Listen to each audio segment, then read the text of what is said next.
اعوذ باللہ من الشیطان الرجیم بسم اللہ الرحمن الرحیم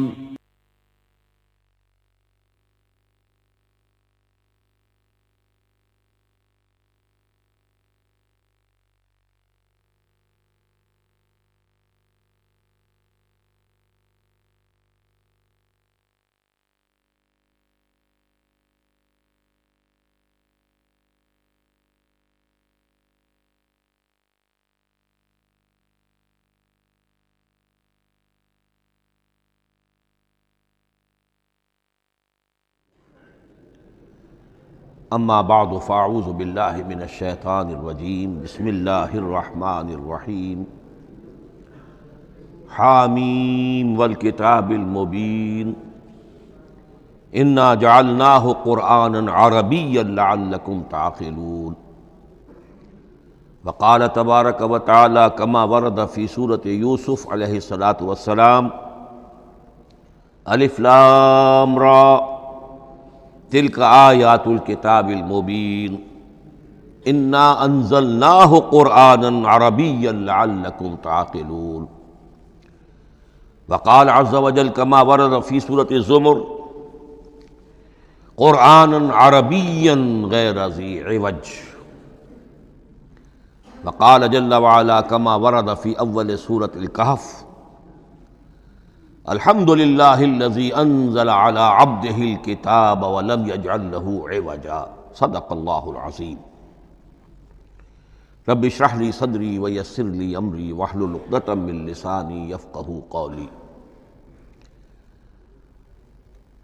تعارف قرآن کے ضمن میں جو مباحث پہلی نشست میں مکمل ہو چکے ہیں اس میں ایک کمی رہ گئی تھی، اس کو پورا کر لیجئے۔ قرآن مجید کی 2 آیات کے بارے میں یہ روایت موجود ہے صحیح مسلم میں حضرت عبداللہ ابن مسعود رضی اللہ تعالی عنہ سے کہ سورہ بقرہ کی آخری 2 آیات حضور کو شب معراج میں عطا ہوئی ہیں، وہ زمین پر نازل نہیں ہوئیں بلکہ حضور نے آسمان پر پہنچ کر ان کو حاصل کیا ہے۔ یہ امت کے لیے شب معراج کے تحفے کے طور پر یہ 2 آیتیں آمن الرسول بما انزل الیہ من ربہ والمؤمنون کل آمن باللہ وملائکتہ وکتبہ ورسلہ لا نفرق بین احد من رسلہ وقالوا سمعنا واطعنا غفرانک ربنا والیک المصیر۔ پھر آخری آیت جس میں طویل ترین دعا ہے۔ یہ 2 آیات جو ہیں مستثنیٰ کر لیجئے تو باقی جو ہے قرآن مجید وہ پھر پورا حجاز میں زمین پر نازل ہوا ہے محمد رسول اللہ صلی اللہ علیہ وسلم کے قلب مبارک پر۔ اب جو اگلی بحث ہے اس تعارف قرآن کے ضمن میں، قرآن کی زبان کون سی ہے؟ یہ سب جانتے ہیں عربی زبان ہے، لیکن کون سی عربی؟ عربی کوئی ایک نہیں ہے۔ جیسا کہ آپ کو معلوم ہے کہ ایک زبان ہوتی ہے پھر اس کے ڈائلیکٹس ہوتے ہیں۔ پنجابی زبان کے نہ معلوم کتنے ڈائلیکٹس ہیں، بنگلہ زبان کے نہ معلوم کتنے ڈائلیکٹس ہیں، پشتو کے کتنے ڈائلیکٹس ہیں۔ عربی زبان کے اس وقت پورے عالم عرب کے اعتبار سے تو دیکھیے تو ہر ملک کا جو ہے اپنا لہجہ ہے اور ان کے اپنے انداز ہے۔ تو خود نزول قرآن کے وقت بھی پورے جزیرہ نمائے عرب میں کوئی ایک زبان نہیں تھی، زبان ایک تھی لیکن اس کے لہجے مختلف تھے، الفاظ مختلف تھے۔ تو یہ جان لیجئے کہ قرآن نازل ہوا ہے حجاز کے بادیہ نشینوں کی زبان میں۔ وہ اصل عربی زبان حجازی قوم سمجھتی تھی، شہری زبان نہیں، دیہاتی زبان۔ یعنی کہ شہروں میں دوسرے ملکوں کے لوگ آتے جاتے رہتے تھے، خاص طور پر مکہ مکرمہ جو ہے وہ تو چونکہ ایک بہت بڑا تجارتی مرکز تھا۔ لإلاف قریش ایلافہم رحلۃ الشتاء والصیف فلیعبدوا رب ھذا البیت۔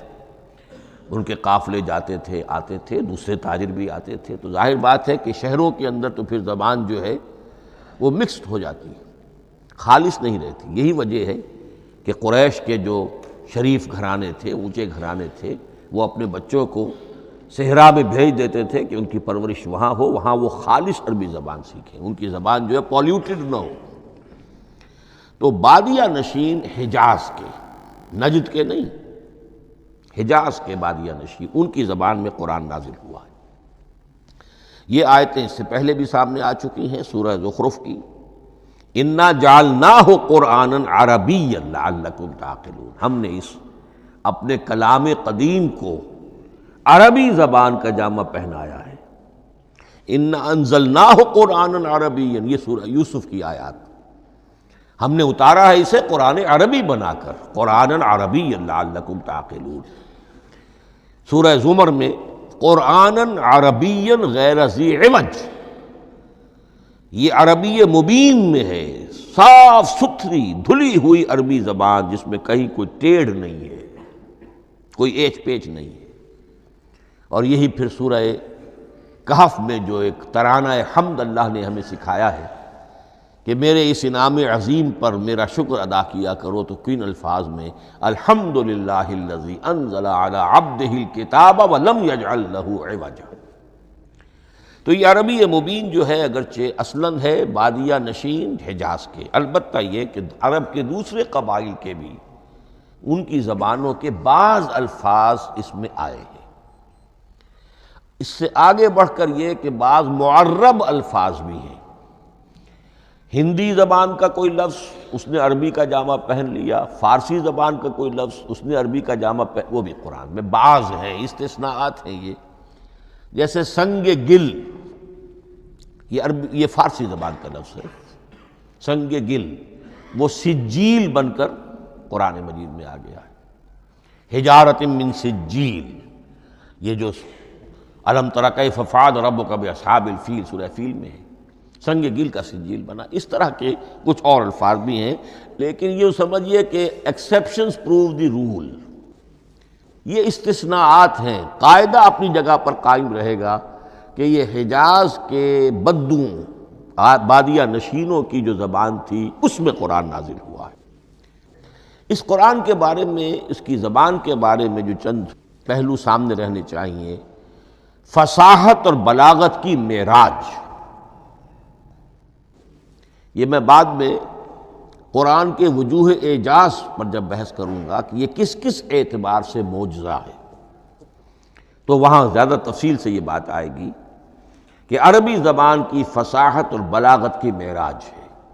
آپ کو معلوم ہے کہ آج بھی دنیا میں یہودی بھی ہیں جن کی مادری زبان عربی ہے، عیسائی بے شمار ہیں جن کی مادری زبان عربی ہے، ان کے ہاں بھی عربی ادب کی چوٹی کی کتاب جو پڑھائی جاتی ہے وہ قرآن ہے۔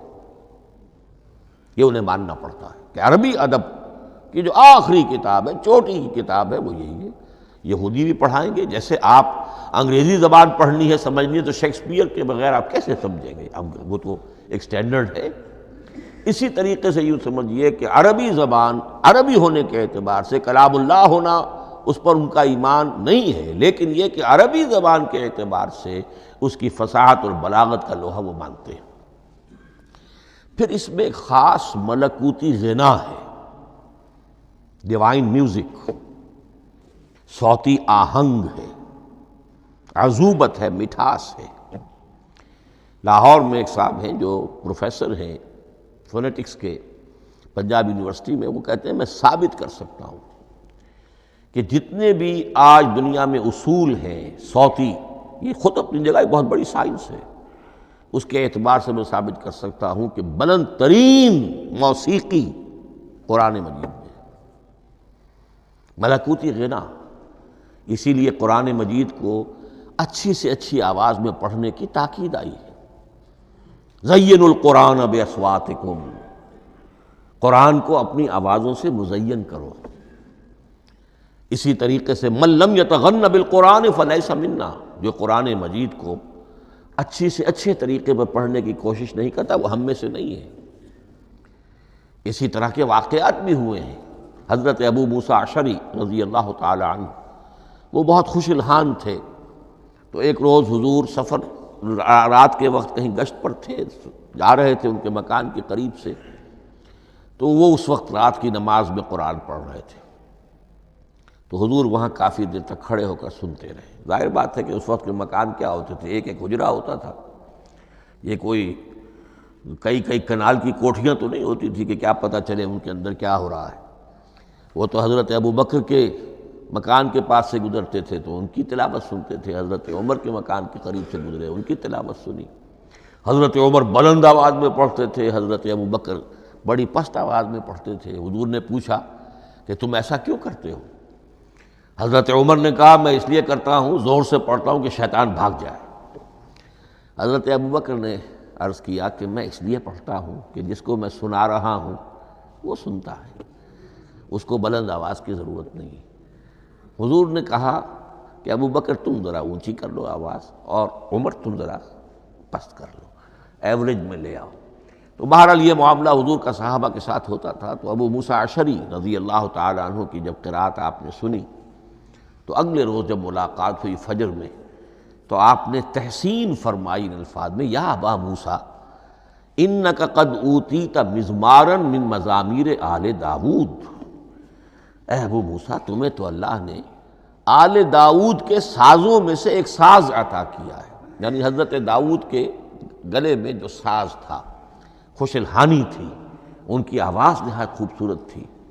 تو اسی طریقے سے اب وہاں کوئی مزمار سے مراد وہ نہیں ہے آلات موسیقی نہیں، گلے میں جو اللہ تعالیٰ نے رکھا ہے۔ تو انک قد اوتیت مزمارا من مزامیر آل داود۔ ایک آخری بات یہ نوٹ کیجئے کہ قرآن مجید کا عظیم ترین احسان ہے عربی زبان پر۔ یہ یوں سمجھیے کہ ایک ستون کی طرح اس زبان کو ٹھہرا دیا ہے، اس کو سٹیبل کیا ہے قرآن مجید۔ آج بھی پوری دنیا میں جسے عرب کہتے ہیں فصیح زبان، لغہ فصحی، وہ ایک ہے، وہ قرآن ہی کی ہے۔ زبانیں بدلتی رہتی ہیں۔ اردو 300 سال پہلے کی دکن میں جب شروع ہوئی وہ آج آپ پڑھ بھی نہیں سکیں گے وہ کیا اردو تھی ولی دکنی کی، پھر وہ کیا اس نے روپ بدلے ہیں، اب وہ اردو کس شکل میں ہے، فارسی کن کن شکلوں میں رہی ہے، مختلف انگریزی کتنی شکلیں بدل گئی ہیں، لیکن عربی قائم ہے۔ اس کے لیے جیسے کہ قرآن مجید میں آتا ہے کہ ہم نے پہاڑ زمین میں گاڑ دیے اس کو سٹیبلائز کرنے کے لیے، ان تمید بکم، تمہیں لے کر زمین ایک طرف کو جھک نہ جائے۔ تو جس طرح یہ پہاڑ جو ہیں سٹیبلائزنگ ایفیکٹ رکھتے ہیں اس زمین کے لیے، اسی طریقے سے قرآن سٹیبلائزر ہے عربی زبان کا۔ اس کے اندر جو ایک ٹھہراؤ اور جماؤ پیدا کیا ہے یہ قرآن مجید کا احسان عظیم ہے۔ تعارف قرآن کے ضمن میں اگلی گفتگو، قرآن کے اسماء و صفات۔ عربوں کا ایک خاص ذوق تھا، اور ظاہر بات ہے کہ اللہ تعالیٰ نے جب قرآن نازل کیا ہے تو عربوں کے ذوق کو بھی مد نظر رکھا ہے۔ ان کا ذوق کیا تھا؟ جس چیز سے انہیں محبت ہوتی تھی اس کے وہ بہت سے نام رکھتے تھے۔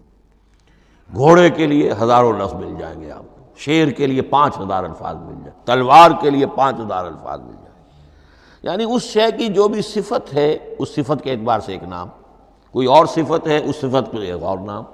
تو وہ صفاتی نام، اب جیسا کہ آپ کو معلوم ہے اللہ کے 99 نام صفاتی تو ہے نا، اللہ کی ایک صفت دوسری صفت اسی کے اعتبار سے اس کے نام ہیں۔ قرآن مجید کے اسماء علامہ جلال الدین سیوطی رحمۃ اللہ علیہ نے 55 شمار کیے، لیکن وہ بھی مکمل نہیں ہے لسٹ، اس لیے کہ اس میں ایک اہم نام برہان یہ شامل نہیں ہے۔ ان میں سے جو اہم اسماء ہے میں آپ کو سنا دیتا۔ القرآن، جس پر گفتگو بعد میں ہوگی، اس لیے کہ سب سے زیادہ ایک رائے یہ ہے کہ یہ تو اس میں جامد ہے، اس میں علم ہے قرآن کے لیے، پراپر ناؤن ہے۔ الکتاب، الذکر، الہدیٰ، النور، الفرقان، کلام اللہ، الوحی، روحا من امرنا۔ پھر اس کی صفات کے اعتبار سے الکریم، الحکیم، العظیم، المجید، المبین، رحمہ، العلی، بصائر، بشرا، بشیر، نذیر۔ عزیز، قرآن عزیز، بلاغ، بیان، احسن القصص، احسن الحدیث، موعظہ، شفاء، مبارک، مہیمن، قیم، مثانیہ، متشابہ۔ یہ میں نے آپ کو 23 نام بتائے ہیں، لیکن یہ کہ علامہ جلال الدین سیوطی نے 55 گنوائے۔ لیکن جو بحث دلچسپ ہے وہ یہ ہے کہ جو اس کے لیے لفظ القرآن ہے، اس کے معنی کیا ہیں اور یہ کس مصدر سے، کس مادے سے یہ لفظ بنا ہے۔ ایک رائے تو یہ ہے کہ یہ اس میں جامد ہے، یہ مشتق نہیں ہے، کسی مادے سے نکلا ہوا نہیں ہے۔ اور یہ بھی آپ نوٹ کر لیجئے، اللہ کے اسماء میں سے بھی ایک نام کو سمجھا جاتا ہے، وہ مشتق نہیں ہے، اس میں جامد ہے، اس میں علم ہے، اور وہ ہے اللہ۔ باقی سارے نام صفاتی ہیں، ایک نام، اسی لیے اس میں ذات کہتے ہیں اس کو، اس میں ذات۔ لیکن یہ رائے متفق علیہ نہیں ہے، یہ کچھ لوگوں کی رائے ہے۔ ایک رائے یہ بھی ہے کہ یہ بھی اس میں علم نہیں ہے، یہ بھی مشتق ہے الہ سے۔ جیسے حکیم، یہ صفت ہے، الحکیم یہ اللہ کا نام ہو گیا۔ الہ ایک معبود، الالہ معبود برحق، الالہ وہ اللہ بن گیا، ایک رائے یہ۔ لیکن یہی اسی طریقے سے نوٹ کیجئے کہ قرآن مجید کے بارے میں بھی ایک رائے یہ ہے کہ القرآن اس کا اسم علم ہے، پراپر ناؤن ہے، یہ جامد ہے، یہ مشتق نہیں ہے، کسی اور مادے سے نکلا نہیں۔ لیکن جو اکثریت کی رائے ہے، جس پر تقریباً اجماع ہے، وہ یہ ہے کہ نہیں، یہ اس میں جامد نہیں، اس میں مشتق ہے۔ لیکن پھر دو رائے ہیں کہ مادہ کیا ہے۔ ایک قرن، قاف را نون، اور ایک قرا، قاف را حمزہ، یہ دو مختلف مادوں کے بارے میں رائے ہے کہ قرآن ان سے نکلا ہے۔ قرن کہتے ہیں کسی چیز کا قریب ہو جانا، جڑ جانا، مل جانا۔ یہ حج کی جو 3 شکلیں ہیں، حج تمتع ہے، حج قران ہے، اور حج افراد ہے۔ قران کیا ہے؟ ایک ہی احرام میں عمرہ بھی اور حج بھی دونوں کو جمع کر لیا جائے تو یہ حج قران ہے۔ اسی سے قران الصعدین کا لفظ استعمال ہوتا ہے۔ قرینہ اور قرائن جو ہے اسی سے الفاظ۔ امام فرا کی رائے یہ ہے کہ قرن سے یہ قرآن بنا ہے، اس لیے کہ اس میں بھی اللہ تعالیٰ کی آیات جمع ہو گئی۔ اسی طرح قرأ، قاف را اور حمزہ، اس قرأت کا مصدر بھی بن جاتا ہے، جیسے رجحان، را جیم ہے، رجح سے رجحان، غفران، غفرانک ربنا، پروردگار ہم تیری مغفرت کی خواستگار ہیں۔ اسی طرح قرآن قرأ سے بنا ہے۔ مفعول جو ہے وہ مصدر کے معنی میں آ جاتا ہے، یعنی پڑھی جانے والی شے۔ اور ایک قرأ آتا ہے عربی زبان میں، قرأت الماء فی الحوض، میں نے پانی جمع کر لیا حوض کے اندر، بارش ہوئی میں نے کچھ پانی حوض میں جمع کر لیا، قرأت الماء فی الحوض۔ اسی سے قریہ کا لفظ بنا، قریہ بستی کو کہتے ہیں جہاں لوگ جمع ہو کر رہتے ہیں، قریہ۔ تو اس معنی میں یہ قرآن جو ہے یہ جمع ہے اللہ تعالیٰ کی اسماء صفات اور اللہ کی ذات جو ہے اور اس کی آیات کا جامع ہے۔ یہ ہے لفظ قرآن کی بحث۔ اگلی بحث اور بڑی اہم ہے اور دلچسپ ہے، قرآن کا اسلوب کلام کس کیٹیگری میں فال کرتا ہے؟ قرآن کیا ہے؟ ایک شے کی تو سختی سے نفی کی اللہ نے، یہ شعر نہیں ہے۔ وَمَا عَلَّمْنَاهُ الشِّعْرَ وَمَا يَنبَغِي لَهُ، سورہ یاسین۔ ہم نے شعر تو انہیں سکھایا ہی نہیں، محمد الرسول اللہ کو صلی اللہ علیہ وسلم، اور وہ شعر ان کے شایان شان بھی نہیں ہے۔ شاعروں کے بارے میں سورہ شعراء میں چونکہ بالعموم شاعروں کے بارے میں جو بات کہی گئی ہے، وَالشُّعَرَاءُ يَتَّبِعُهُمُ الْغَاوُونَ أَلَمْ تَرَ أَنَّهُمْ فِي كُلِّ وَادٍ يَهِيمُونَ إِنَّهُمْ يَقُولُونَ مَا لَا يَفْعَلُونَ إِلَّا الَّذِينَ آمَنُوا۔ استثناء تو ہے کہ اچھے لوگ بھی ہوتے ہیں، لیکن اکثر و بیشتر شعراء کا معاملہ یہی ہے، ان کی پیروی کرتے ہیں وہی لوگ کہ جو حد سے گزرنے والے ہوتے ہیں۔ لاؤبالیانہ انداز والے لوگ، غیر سنجیدہ لوگ پیروی کرتے ہیں، خود وہ بھی زمین و آسمان کے قلابے ملاتے ہیں، کبھی ادھر کی بات کبھی ادھر کی بات۔ اور تیسری بات یہ کہ عام طور پر جو کہتے ہیں وہ کرتے نہیں ہیں، انہم یقولون ما لا یفعلون۔ تو یہ شعر کی تو نفی کی گئی ہے قرآن مجید، جیسا کہ میں نے آپ کو سنایا تھا سورہ حاقہ کی آیات، انہ لقول رسول کریم وما ہوا بقول شاعر، یہ شاعر کا کلام نہیں۔ البتہ ایک بات نوٹ کیجئے، جسے آزاد شاعری، آزاد نظم کہا جاتا ہے، وہ میرا گمان یہ ہے، میں نے چونکہ ان چیزوں کا کوئی تحقیقی مطالعہ نہیں کیا ہے، کہ شاید وہ ہے ہی قرآن سے ماخوذ آزاد شاعری۔ اس میں وزن نہیں ہوتا، ردم ہوتا ہے۔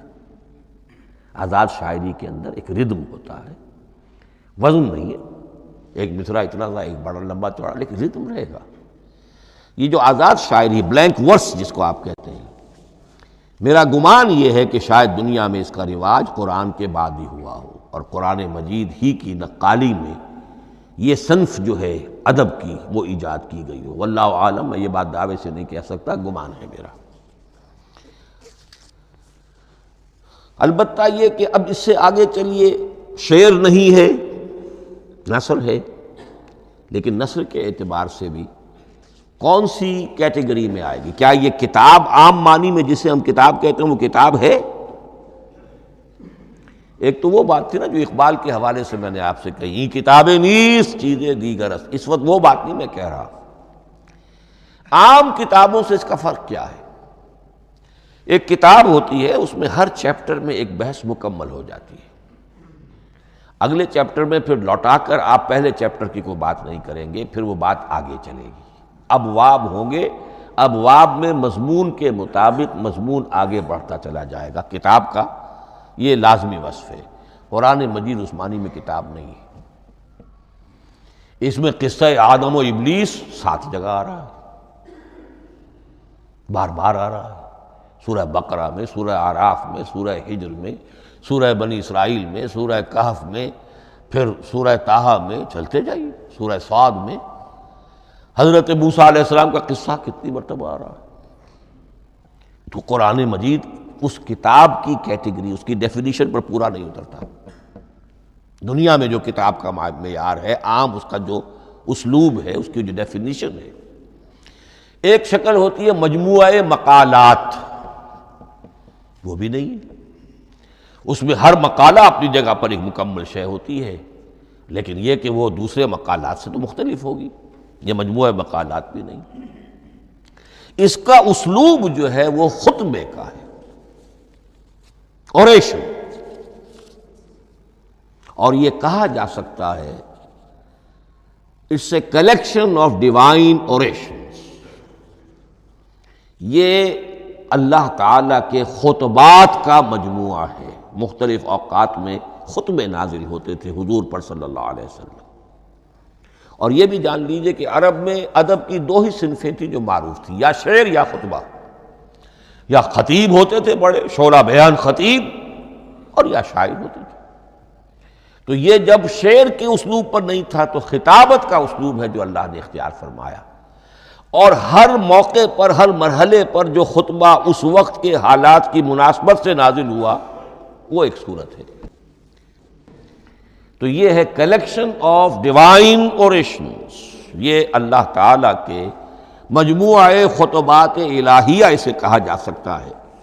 لیکن اس سے جو چند نتیجے نکلتے ہیں وہ نوٹ کرنے ضروری ہیں۔ خطبے میں مخاطب اور مخاطب کے مابین ایک ریپور ضروری ہے۔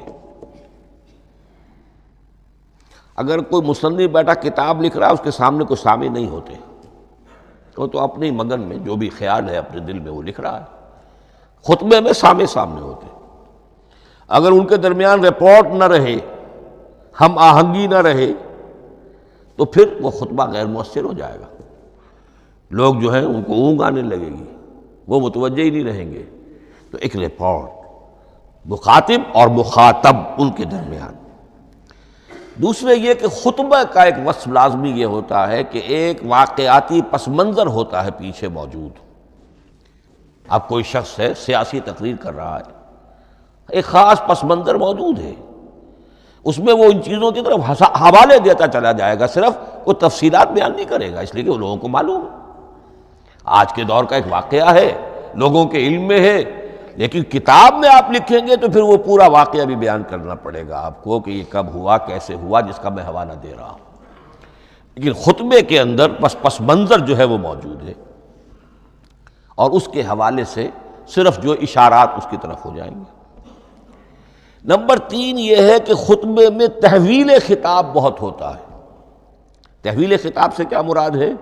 ابھی خطیب آپ سے بات کر رہا ہے، آپ سے مخاطب ہے، اور کسی وقت وہ فلاں کو جو یہاں موجود بھی نہیں ہے وہ نواز شریف صاحب کو خطاب کرنا شروع کر دے گا۔ بھائی نواز شریف تو یہاں نہیں ہے، لیکن خطاب انداز وہ تو تقریر مقرر ہے، سیاسی تقریر کر رہا ہے، نواز شریف کو چیلنج کر رہا ہے، نواز شریف یہ کر دو گے تو ہم یہ کر دیں گے، اور نواز شریف یہ تم غلط کر رہے ہو، یا بے نظیر تمہارا یہ معاملہ۔ ہاں بے نظیر تو وہاں موجود نہیں، صدر ایوب صاحب کو جو بھی گالیاں دی جاتی تھی تقریروں کے اندر وہ خود تو وہاں موجود نہیں ہوتے تھے۔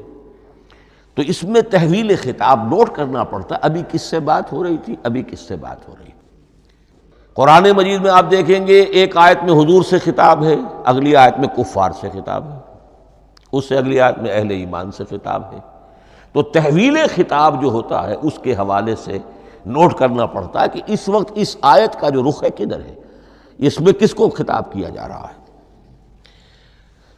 چوتھی بات یہ ہے کہ خطبے میں صرف عقل سے اپیل نہیں کی جاتی، جذبات سے بھی اپیل ہوتی ہے، اسی لیے خطابی انداز کہلاتا ہے۔ خطابی انداز میں لوگوں کے جذبات سے بھی اپیل کی جاتی ہے، جبکہ آپ ایک مقالہ لکھ رہے ہوں گے اس میں جذبات کی بات نہیں آئے گی، ٹھنڈی ٹھنڈی عقلی باتیں، منطقی باتیں، دلیل صغرا کبرا جوڑیے، نتیجہ نکالیے، وہ لوگوں کے سامنے رکھیے، تصنیف ہے۔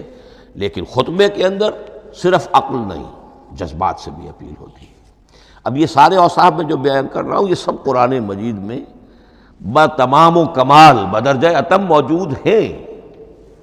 اور آخری بات یہ کہ خطبے میں، اور یہ کہ یہ چیز مشترک ہے غزل میں بھی اور قصیدے میں بھی اور خطبے میں بھی، اس کا اول و آخر بہت جامع اور مؤثر ہونا چاہیے۔ اسی لیے مطلع مقطع یہ خاص طور پر ہوتے ہیں نا، مقطع میں آپ پڑھی ہے سکون گسترانہ بات، جس غزل کا مطلع جاندار ہے اس کو آدمی پڑھے گا، اور اگر وہ مطلع پھسپھسا ہے وہ باقی نظم پڑھے گا ہی نہیں، چاہے آگے اس کے اندر بڑا عمدہ شعر بھی ہو وہ نہیں پڑھے گا، مطلع ہی جو ہے بے جان ہے، پھسپھسا ہے۔ پھر مقطع آخری جو شعر ہو، تو قصیدے میں بھی یہ ہے اور خطبے میں بھی یہ ہے۔ یہی وجہ ہے کہ قرآن مجید کی صورتوں میں اکثر و بیشتر شروع کی آیات اور آخری آیات انتہائی اہم ہوتی ہیں، بہت جامع ہوتی ہیں، جن کو کہا جاتا ہے کہ یہ سور جو ہیں ان کی ابتدائی آیات، خواتین اور پہلی آیات۔ اب سورہ بقرہ کی آیات شروع کی، پھر آخری جو ابھی میں نے آپ کو سنائی، یہی آل عمران کا معاملہ ہے، کس شان کے ساتھ وہ اٹھ رہی ہے۔ یہی سورہ حج کا ہر جگہ پر آپ دیکھیں گے ابتدائی جو ہے خطیب اگر ایسی بات، ایسا انداز اختیار کرے کہ اپنے سامعین کی توجہ کو اپنی طرف مبذول کرا دے، اگر شروع کا انداز ایسا نہیں ہے تو وہ بات آگے بڑھے گی نہیں۔ آخری بات یہ کہ خطبے میں ہمیشہ یہ ہوگا کہ ایک مین سپیکر جو ہے اس کی ایک بات سامنے ہے کہ میں نے یہ بات اپنے سامعین کے ذہن میں بٹھانی ہے، لیکن دائیں بائیں کی باتیں کرے گا، کوئی قصہ بھی سنائے گا، کوئی شعر پڑھے گا، کوئی اور کوئی لطیفہ بھی سنائے گا۔ ہمارے ہاں کے جو بہترین خطیب جو ہوتے تھے وہ احراری حضرات جو ہے بہترین خطیب ہوتے تھے، اور آپ نے سنا مولانا عطا اللہ شاہ بخاری رحمۃ اللہ علیہ، ان کی تقریریں 6 گھنٹے تک لوگ سنتے تھے، وہ کبھی رلا بھی رہے ہیں، کبھی ہنسا بھی رہے ہیں۔ عام آدمی تنقید بھی کرے گا کہ یہ کیا ادھر ادھر کی باتیں کر رہے ہیں، لیکن وہ پھر جب آخری تقریر ہوتی تھی تو جب تقریر ختم ہوتی تھی، جو بات وہ ذہن میں بٹھانا چاہتے تھے، دل میں اتارنا چاہتے تھے، وہ بیٹھ چکی ہوتی تھی۔ باقی یہ کہ ادھر ادھر کی چیزیں جو ہیں وہ آکسیلری چیزیں ہیں وہ رہتی ہیں۔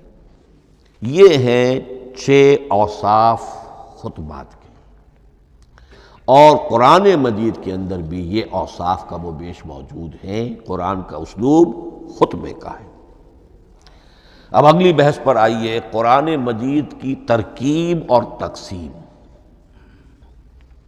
سنتھیسس اور ڈویژنز۔ اب اس میں سمجھیے کہ کلام جو ہے اللہ کا کلام ہے، کلام مرکب ہوتا ہے کلمات سے، کلمات حروف سے بنتے ہیں۔ عربی زبان کے حروف 28 یا 29 ہیں، الف اور حمزہ کو ایک ہی مانیں گے تو 28 رہ جائیں گے، الف علیحدہ حمزہ علیحدہ تو 29 ہو جائیں گے۔ یہ حروف جڑتے ہیں، لفظ بنتے ہیں۔ لفظ محمل بھی ہوتا ہے لیکن کلمہ وہ کہلاتا ہے جو بامعنی لفظ ہو۔ پھر ان کلمات کو آپ جوڑتے ہیں، یہ مرکب توصیفی بن گیا، مرکب اضافی بن گیا، مرکب عددی بن گیا، مرکب جاری بن گیا۔ پھر ان مرکبات کو جوڑ کر فقرہ بنتا ہے، جملہ بنتا ہے، کلام مفید جس کو کہا جاتا ہے۔ قرآن مجید کے اعتبار سے علامہ سیوطی نے مخصوص جو قرآن کی اصطلاحات ہیں ان کے حوالے سے ایک بات کہی ہے، لیکن واقعہ یہ ہے کہ قرآن کی اصطلاحات خود اپنی ہیں، دنیا کی دوسری کسی بھی اصطلاحات پر ان کو قیاس نہیں کیا جا سکتا۔ لیکن جاہز چونکہ قدیم تھے، انہوں نے قرآن مجید کو کہا یہ دیوان کی شکل رکھتا ہے، جیسے کہ حافظ کا دیوان، کسی اور کا دیوان۔ سورتیں جو ہیں وہ قصیدوں کی شکل میں ہیں، بیت شعر آیت ہے۔ قوافی جو ہوتے ہیں شعروں میں، قافیہ، وہ یہاں فواصل ہیں، آیت کے آخری حروف ایک دوسرے سے مشابہ ہوتے ہیں کہ جن سے پھر وہ صوتی آہنگ پیدا ہوتا ہے۔ الرحمن علم القرآن خلق الانسان علمہ البیان۔ اب یہ ایک فواصل جو ہیں وہ جڑتے چلے جاتے ہیں، ان میں آہنگ پیدا ہوتا ہے۔ لیکن حقیقت کے اعتبار سے پہلی بات یہ نوٹ کیجئے، قرآن مجید کی اکائی ہے آیت، اسے نہ آپ جملہ کہہ سکتے ہیں نہ فقرہ کہہ سکتے ہیں۔ انگریزی میں ہمارا چونکہ بائبل کے لیے بھی جب ورس کا لفظ آ جاتا ہے تو انگریزی تراجم میں، انگریزی تحریروں میں، مقالوں میں ورس قرآن مجید کی آیت کے لیے لفظ آ جاتا ہے، ورس نمبر فلاں، بالکل غلط ہے۔ قرآن کی آیت یہ اس کا اپنی اصطلاح ہے، اپنا مفہوم ہے۔ لغوی مفہوم کیا ہے؟ نشانی، آیت نشانی۔ قرآن کی ہر آیت اللہ کے علم اور حکمت کی نشانی ہے۔ اب قرآن کی آیتیں نوٹ کیجئے، صرف حروف پر بھی مشتمل ہے، الف لام میم حروف مقطعات اور آیت بن گئی۔ وہ مرکبات ناقصہ پر بھی مشتمل ہے، والعصر مرکب جاری ہے، حرف جار، آیت ہو گئی۔ پورے جملے پر بھی مشتمل ہے، ان الانسان لفی خسر، ایک جملہ ہے، اور 10 جملوں پر بھی مشتمل ہے۔ اللہ لا الہ الا ھو الحی القیوم لا تأخذہ سنۃ ولا نوم لہ ما فی السماوات وما فی الارض الی آخر الآیہ۔ آیت الکرسی کا انالیسس کیجئے، 10 جملے موجود ہیں اس میں۔ تو نوٹ کر لیجئے، یہ چیز توقیفی کہلاتی ہے، یہ کسی گرامر کے اصول پر نہیں ہے، کسی منطق کے اصول پر نہیں ہے۔ آیات قرآنیہ کی تعیین توقیفی ہے، یعنی حضور کے بتانے پر موقوف ہے۔ حضور نے بتایا والعصر، یہ آیت ہو گئی، آیت ہو گئی، ہم آیت مانیں گے۔ الف لام میم آیت ہو گئی۔ قاف حرف ایک ہے، یہ آیت نہیں ہے۔ نون ایک حرف ہے، آیت نہیں ہے۔ قاف والقرآن المجید ایک آیت بنی، نون والقلم وما یسطرون ایک آیت بنی۔ تو اس طریقے سے اس کو کہتے ہیں توقیفی، موقوف علیہ ہے حضور کے بتانے پر۔ اب اس میں روایات کا اختلاف ہو سکتا ہے کہ حضور سے کوئی روایت یہ ہو کہ یہ ایک آیت بنی یا 2 آیتیں بنی۔ مثلا بڑی اہم مثال آپ کو دے رہا ہوں، سورہ مزمل کی جو دوسرا رکوع ہے، پورا دوسرا رکوع وہ 1 آیت شمار ہوتا ہے، اور میرا بڑا گمان رہا بہت عرصے تک کہ یہ ایک آیت نہیں ہو سکتی، یہ مختلف اوقات میں نازل ہوئی ہیں، 2 اوقات میں نازل ہوئی ہے، اور یہ مجھے قول مل گیا علامہ سیوطی کے ہاں، حضرت عبداللہ ابن عباس رضی اللہ تعالی عنہما کا قول کہ یہ 2 آیتیں ہیں، ایک نہیں۔ لیکن یہ کہ یہ ہوگا موقوف روایت پر، میں کوئی نہیں ہوں جو اسے قرار دے سکوں۔ ہاں مجھے اگر کوئی روایت مل جاتی ہے، کوئی خبر یا اثر، خبر محمد الرسول اللہ کی یا اثر آپ کے کسی صحابی کا صلی اللہ علیہ وسلم و رضی اللہ تعالی عنہ، تو پھر یہ ہے کہ ہم مانیں گے۔ تو اس کو کہتے ہیں توقیفی۔ آیات اور سور کا معاملہ توقیفی ہے بالکلیہ، کسی منطق، کسی گرامر، کسی اصول بیان، کسی پر مبنی نہیں ہے، یہ مبنی ہے حضور کے بتانے پر۔ اس طرح سورت کسے کہتے ہیں؟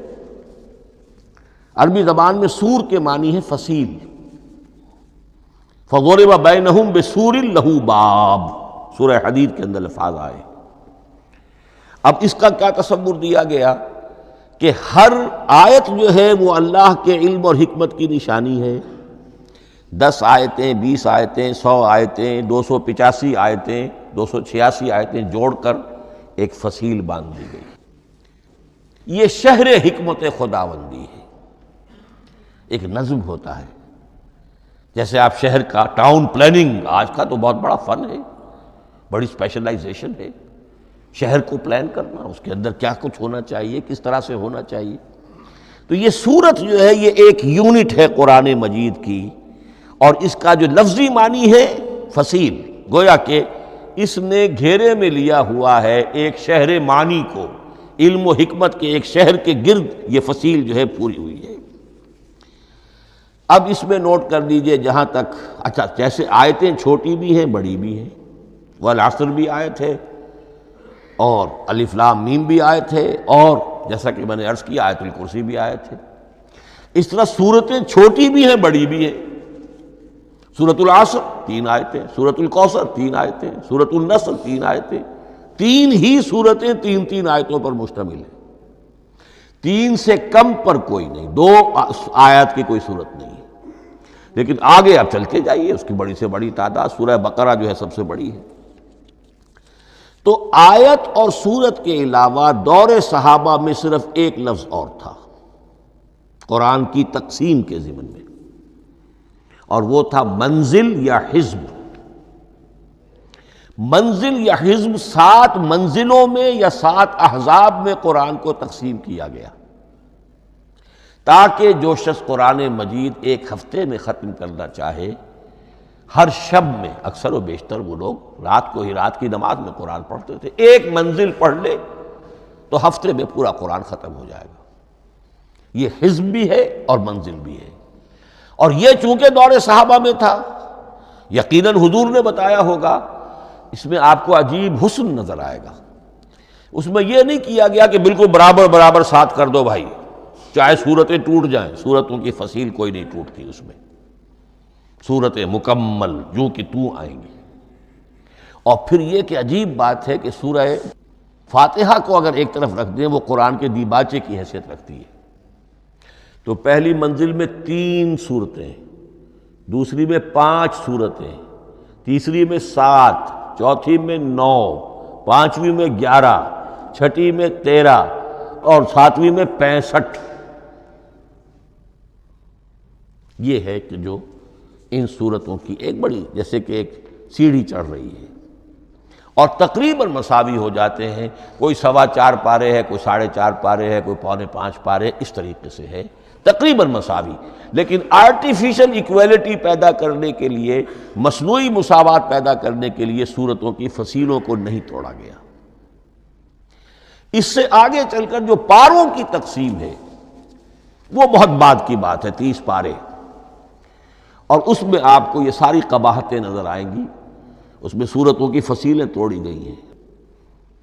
سورہ ہجر ایک آیت ادھر ہے، باقی ساری صورت جو ہے اگلے پارے میں، فصیلیں توڑ دی گئی۔ معلوم ہوتا ہے کسی شخص کے پاس جو قرآن تھا مصحف، اس نے صفحے گنے، 7 سے 30 سے تقسیم کیا، اور برابر صفحوں کے اندر وہ پارے بنا دیے۔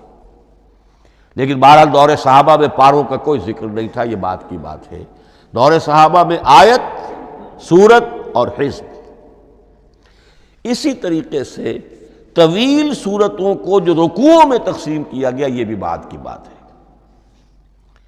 لیکن یہ جو تقسیم کیا گیا ہے سورتوں کو رکوعوں کی شکل میں، 35 سورتیں تو قرآن کی ایسی ہیں چھوٹی ہیں جو ایک ایک ہی رکوع پر مشتمل ہے۔ آخری پارے کی 37 صورتیں ہیں، پہلی دو کی جو دو رکوع ہے، باقی سب کے سب جو ہے وہ ایک ایک رکوع شمار ہوتا ہے۔ لیکن رکوع کیوں کیے گئے؟ لمبی صورتوں میں سے اگر کچھ حصہ پڑھنا ہے نماز میں، سورہ بقرہ پوری تو نہیں پڑھ سکتے آپ ایک رکعت کے اندر، تو اس کا وہ حصہ پڑھا جائے جس میں ایک مضمون پورا ہو جائے، مضمون نہ ٹوٹے، تاکہ وہاں پر رکوع کرے آدمی کہ جہاں پر کہ وہ مضمون ایک اعتبار سے مکمل ہو گیا۔ تو رکوع سے رکعت ہے، رکوع ہے، اس رکعت کے اندر ایک حصہ اتنا پڑھا جائے تاکہ مضمون جو ہے وہ خوبصورت رہے اور اس کا سلسلہ برقرار رہے۔ یہ تقسیم بھی اگرچہ بہت ہی ایک بدنام شخص ہے ہماری تاریخ کا، حجاج ابن یوسف، یہ اس کی ہوئی تقسیم ہے یا اس نے کرائی ہے، بہرحال اس کی طرف منسوب ہے، اور یہ بات ماننی پڑتی ہے کہ بڑے گہرے غور و فکر سے تقسیم کی گئی ہے، الل ٹپ نہیں ہے، بلکہ اس کے لیے واقعتاً غور کر کے جہاں وہ مضمون ختم ہوتا ہے، کہیں کہیں آپ اختلاف کر سکتے ہیں اور آپ کو حق حاصل ہے، اس لیے کہ یہ چیزیں توقیفی نہیں ہیں، یہ حضور کی بتائی ہوئی نہیں ہے، نہ رکوعوں کی تقسیم۔ اب سعودی عرب میں جو قرآن مجید چھپ رہے ہیں ان میں حزب ہو گئے ہیں، یعنی ہر پارے کو پارے برقرار رکھ کر 8 حزب بنا دیے انہوں نے، 4 حزب بنا دیے اور پھر نصف حزب کر کے 8 حصے کر دیے۔ تو یہ چیزیں جو ہمارے ہاں رکوع تو پاروں سے ادھر ادھر ہو جاتے ہیں، پارا بدل گیا رکوع وہی چل رہا ہے، اس لیے کہ رکوع میں مضمون کو پیش نظر رکھا گیا ہے، جبکہ پارے میں مضمون کو نہیں سامنے رکھا گیا۔ تو رکوع کا معاملہ جو ہے چاہے وہ حجاج ابن یوسف ہی نے کیا ہے، لیکن یہ کہ بہرحال وہ بہت صحیح ہے، اکثر و بیشتر، کہیں کہیں آپ اس سے اختلاف کر سکتے ہیں۔ تو یہ تو اس کا ہم نے آپ کے سامنے رکھا سنتھیسس۔ اب اگلا موضوع ہے ترتیب و تدوین کیسے ہوئی۔ ان علینا جمعہ و قرآنہ، ہمارے ذمے ہے اس کو جمع بھی کرنا اور پڑھوانا بھی، اور پڑھوانے میں ترتیب آ جائے گی لازماً۔ لیکن یہ کہ ایک بات تو اس میں بالکل متفق علیہ ہے، جس میں کسی شک و شبے کی گنجائش نہیں، قرآن کی ترتیب نزولی اور تھی، ترتیب مصحف اور ہے۔ ترتیب مصحف میں سورہ فاتحہ کے بعد سورہ بقرہ ہے، سورہ بقرہ نازل ہوئی ہے مدنی دور میں جا کر، پھر سورہ آل عمران ہے وہ بھی مدنی ہے، سورہ نساء ہے وہ مدنی ہے، سورہ مائدہ ہے وہ مدنی، پھر آئی ہے سورہ انفال اور سورہ توبہ۔ یہ سورہ انفال تو مدنی نہیں، سورہ انعام اور سورہ اعراف یہ ہے کہ جو مکیات ہیں، یہ کہ بھی مکی دور کی بھی آخری زمانے کی ہے۔ ابتدائی جو مکی صورتیں وہ سب سے آخری حصے میں ہے، 29واں پارہ اور 30واں پارہ۔ تو ترتیب نزولی اور تھی، ترتیب مصحف اور ہے، اس میں تو کسی شک و شبے کی گنجائش نہیں۔ لیکن ہمارے ہاں اہل تشیع نے اس چیز کو بہت اچھالا ہے۔ ان میں سے بعض گروہ ایسے ہیں جن کا کہنا یہ ہے کہ اصل قرآن جو ہے وہ ترتیب نزولی کے مطابق تھا، یہ ترتیب تو عثمان نے کر دی رضی اللہ تعالی عنہ۔ حضرت علی کے پاس اصل قرآن جو ترتیب نزولی کے مطابق تھا موجود تھا، اور اب بھی ان کے خیال میں جو ان کے امام غائب جو ہیں چھپے ہوئے ہیں غار میں، تو ان کے پاس وہ نسخہ اصل حضرت علی والا موجود ہے، اور جب وہ ظاہر ہوں گے تو اصل قرآن لے کر آئیں گے۔ یہ سارے شیعوں کا قول نہیں ہے، لیکن یہ کہ ان میں بہت سے لوگ ہیں کہ جو ان باتوں کو مانتے ہیں۔ جہاں تک اس بات کا تعلق ہے کہ حضرت علی نے ترتیب نزولی پر کوئی مصحف جمع کیا ہو، اس میں کوئی اشکال نہیں ہے، اس لیے کہ علمی طور پر یہ ایک بڑی عمدہ ایکسرسائز بنتی ہے۔ ایک زمانے میں بہت کوشش کرتا رہا ترتیب نزولی سے، اس لیے کہ ترتیب نزولی سے سیرت نبوی اخذ ہوتی ہے، پہلے کیا نازل ہوا، پھر کیا نازل ہوا، پھر کیا نازل ہوا۔ در حقیقت اگر آپ ترتیب نزولی سے قرآن مرتب کر دیں تو وہ سیرت النبی بن جائے گی۔ تو اس کو سمجھنے کے لیے ایک زمانے میں نے بڑی محنت کی ہے، لیکن ایک تو یہ کہ وہ یقین سے وہ باتیں ملتی نہیں ہیں، بعض روایات ہیں، لیکن یہ کہ پھر بھی آپ یقین سے نہیں کہہ سکتے۔ اکثر و بیشتر قرآن مجید میں لکھا بھی ہوتا ہے، ترتیب کے موٹی موٹی چیزیں معلوم ہیں نزولی ترتیب کی، لیکن یہ ہے کہ یقین کسی بات پر نہیں۔ تو پہلی بات یہ ہے کہ ہمارے نزدیک، اہل سنت کے نزدیک، اصل جو حجت ہے دین میں وہ ترتیب مصحف ہے۔ یہی ترتیب جو اس وقت مصحف عثمان کی ہے رضی اللہ تعالی عنہ، یہی ترتیب ہے لوح محفوظ کی، یہی ترتیب ہے ام الکتاب میں، یہی ترتیب ہے کتاب مکنون میں۔ اب اس کے سمجھیے کہ اس کی تدوین کن مراحل میں ہوئی۔ سب سے پہلے اس کے جو مراحل ہے 3، خود نبی اکرم صلی اللہ علیہ وسلم کے زمانہ مبارک میں جمع اور ترتیب یہ ہو گئی، لیکن کتابی شکل میں نہیں، ما بین الدفتین نہیں۔ حضور نے لوگوں کو پڑھ کر سنایا، اس ترتیب سے سنایا جس ترتیب سے یہ مصحف میں اب موجود ہے، اور ہر رمضان میں حضرت جبرائیل دورہ کرتے تھے حضور کے ساتھ، جتنا کہ قرآن اس وقت تک نازل ہو چکا ہوتا تھا، اور آخری رمضان مبارک آپ کی حیات طیبہ کا جو تھا اس میں 2 مرتبہ پورے قرآن کا دورہ ہوا۔ تو دورہ قرآن بغیر ترتیب کے تو نہیں ہو سکتا۔ تو یہ ترتیب حضور کی ہوئی ہے، توقیفی ہے، اور حضور ہی نہیں اللہ کی ہوئی ہے۔ یہی ترتیب لوح محفوظ میں، کتاب مکنون میں اور ام الکتاب میں ہے، اور یہ ترتیب حضور دے کر گئے ہیں صحابہ کرام کو۔ حفاظ تھے، کتنے حفاظ جو ہیں جنگ یمامہ میں شہید ہو گئے، تبھی تو خیال آیا کہ اس کو کتابی شکل میں بھی مرتب کیا جائے۔ لیکن کتابی شکل میں جسے کہتے ہیں 2 گتوں کے درمیان ایک کتاب مجلد، اس صورت میں جہاں تک میں تحقیق کر سکا ہوں اور جہاں تک ہمارے اکثر و بیشتر لوگوں کی رائے ہے، حضور کے زمانے میں یہ اس طریقے سے ما بین الدفتین، 2 گتوں کے مابین ایک کتاب کی شکل میں قرآن موجود نہیں تھا۔ لوگوں کے سینوں میں محفوظ تھا، جیسے محمد الرسول اللہ کے سینے میں محفوظ تھا۔ ان علینا جمعہ، وہ جمع حضور کے سینے میں کیا اللہ نے۔ اسی طرح پھر صحابہ کرام بے شمار جو حفاظ تھے ان کے سینوں میں محفوظ تھا۔ دوسرا مرحلہ کب آیا؟ جب حضرت ابوبکر صدیق کے عہد خلافت میں جنگ یمامہ میں بہت سے حفاظ شہید ہو گئے۔ اب ایک تشویش پیدا ہوئی، ایسا نہ ہو کہ قرآن ضائع ہو جائے، لہذا اسے کتابی شکل میں مرتب کر لینا چاہیے۔ اس کے لیے پھر بہت سے صحابہ نے حضرت ابوبکر کو اپروچ کیا کہ جتنے قراء ہیں، جتنے کاتبین وحی ہیں، ان سب کو آپ جمع کیجئے اور جمع کر کے اس قرآن مجید کو ایک کتاب کی شکل میں جمع کر لیں۔ حضرت ابوبکر شروع میں بہت ریلیکٹنٹ رہے، ان کا ایک خاص مزاج تھا، اتباع رسول کا جذبہ انتہا درجے کا۔ جو کام حضور نے نہیں کیا میں کیسے کروں؟ اگر تو یہ کام واقعی کرنے کا تھا تو حضور کرتے، میں کیسے کروں؟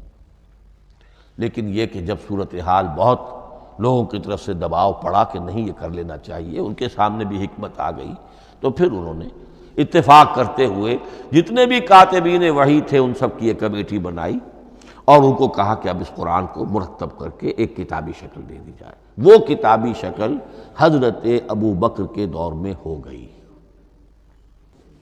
تیسرا مرحلہ کیا ہے؟ یہ کتابی شکل میں جب قرآن مجید آ گیا، اور شروع میں یہ اجازت تھی کہ ہر قبیلے، ہر علاقے کے لوگ اپنے لہجے میں پڑھ لیں۔ اب پنجابی ہمارا مسلمان جو ہے وہ چاقو کو کاچو کہے گا، تو وہ لکھے ہوئے کو بھی چاقو کو کاچو پڑھ کے نکلے جائے گا۔ تو مختلف لہجوں میں ہونے سے وہ ان کا جو ہے قرآن مجید بدل رہا تھا، کوئی کسی طرح پڑھ رہا ہے، کوئی کس طرح پڑھ رہا ہے۔ اب اس کی تشویش ہوئی حضرت عثمان کے زمانے میں، جب دور بہت پھیل گیا، اسلام کا دائرہ، دارالاسلام کی وسعت بہت ہو گئی، کہ اس طرح اگر یہ لوگ پڑھیں گے اور اپنے اپنے لہجے کی وجہ سے اب اس لہجے میں شکل بدل بھی جاتی ہے لفظ کی۔ کاچو کو کاف الف چے واو لکھنا شروع کر دیں گے پھر، کہ کاچو سنا ہم نے تو چاقو تو سنا ہی نہیں۔ تو ایک لفظ جو ہے چاقو لکھ رہا ہے اور ایک کاچو لکھ رہا ہے، تو چاقو اور کاچو میں فرق ہو گیا۔ لہذا اس وقت پھر جو کام کیا گیا وہ یہ کہ ایک ہی رسم تحریر، رسم کتابت، رسم الخط میں قرآن مجید کے نسخے تیار کیے گئے۔ اصل میں ایک بہت بڑا مغالطہ ہو جاتا ہے ہمارے جمعوں کے خطبوں میں، حضرت عثمان رضی اللہ تعالیٰ عنہ کے نام نامی کے ساتھ وہ قوافی جو ہیں ان کی مناسبت سے جامع آیات القرآن عثمان ابن عفان رضی اللہ تعالیٰ عنہ، غالب علی کل غالب علی ابن ابی طالب رضی اللہ تعالیٰ۔ اب یہ جو جوڑتے ہیں قافیے، تو حضرت عثمان کے نام کے ساتھ یہ قافیہ جوڑ دیا، اس سے لوگوں کو مغالطہ بھی ہوا اور دشمنوں نے ایکسپلائٹ کیا کہ اس کا مطلب یہ ہے کہ قرآن تو جمع ہوا ہے حضرت عثمان کے زمانے میں، اور حضرت عثمان کے زمانے میں اور حضور کے زمانے میں کم و بیش 15 سال کا فصل تو ہو چکا، گویا کہ قرآن مرتب ہی ہوا ہے حضور کے انتقال کے 15 برس بعد۔ پھر حضرت عثمان کی شخصیت کو خاص طور پر جو سبائی فتنہ اٹھا تھا اس نے ایک ڈسپیوٹڈ پرسنالٹی بنا کے رکھ دیا ہے، نہیں معاذ اللہ، کوئی شک نہیں، لیکن یہ کہ ایک فتنہ اٹھا، فتنۃ الکبریٰ، اور حضرت عثمان رضی اللہ تعالیٰ عنہ کو انہوں نے بدنام کیا، لہذا اس کے نام سے اور بٹا لگ گیا، یہ مصحف عثمان ہے۔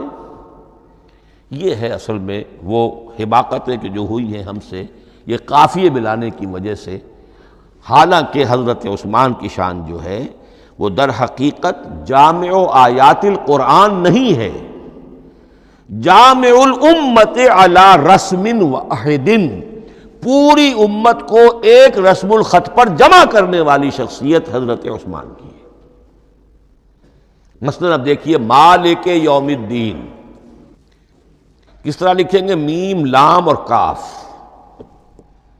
میم الف اور لام اور کاف لکھیں گے آپ، یہ غلط ہو جائے گا، میم پر کھڑا زبر ہوگا اور اس کو مالک پڑھیں گے، میم پر اگر کھڑا زبر نہیں ہے پڑھا زبر ہے تو ملک پڑھیں گے، اور قراتوں میں یہ دونوں موجود ہے، ملک یوم الدین بھی ہے اور مالک یوم الدین بھی ہے۔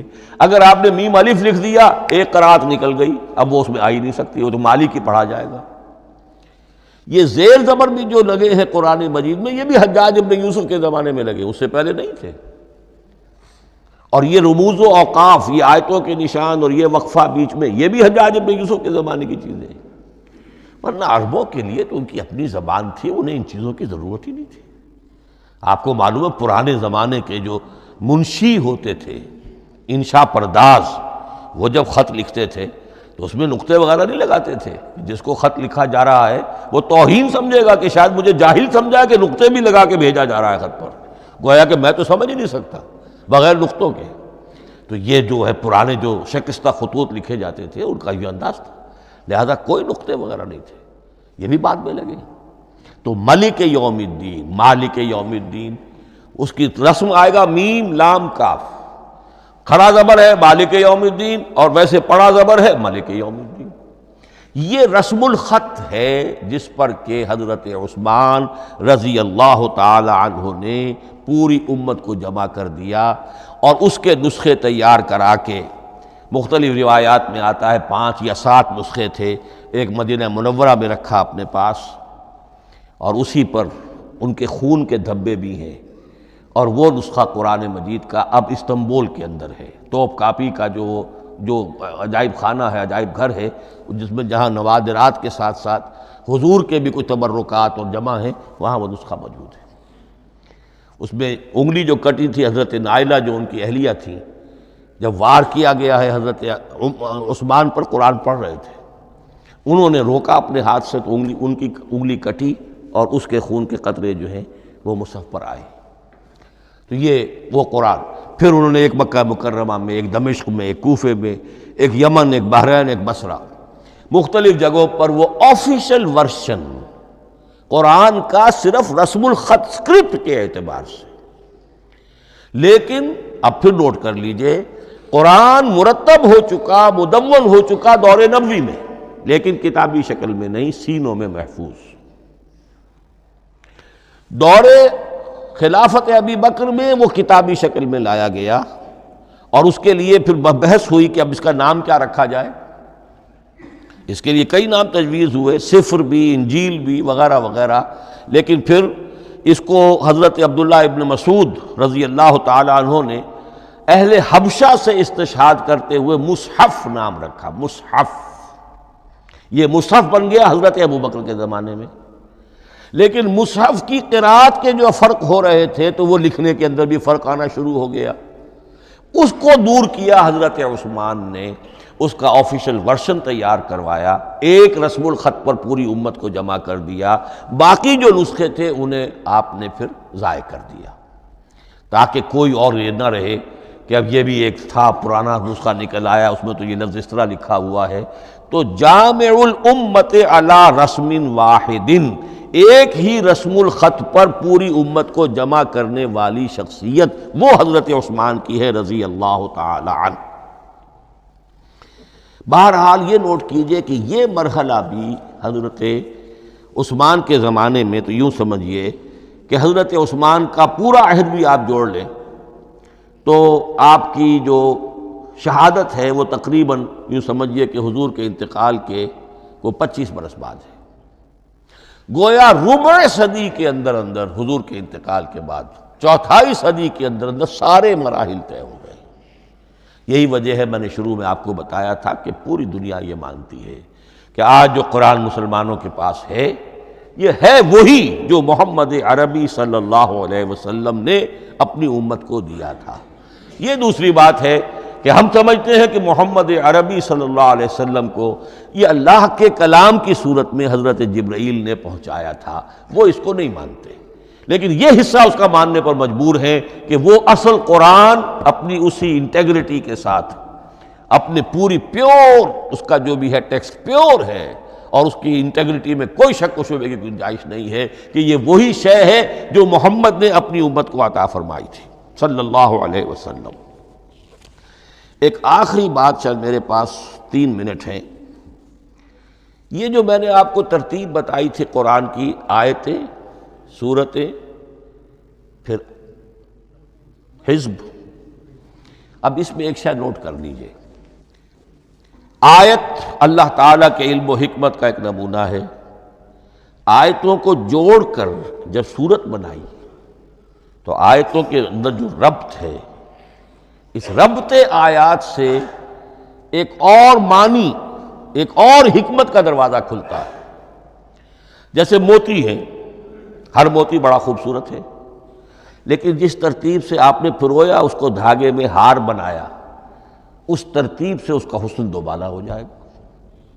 ہر موتی کا اپنی جگہ پر ایک حسن ہے، لیکن اس ترتیب کی وجہ سے اس کے حسن کا ایک اور پہلو ظاہر ہوگا۔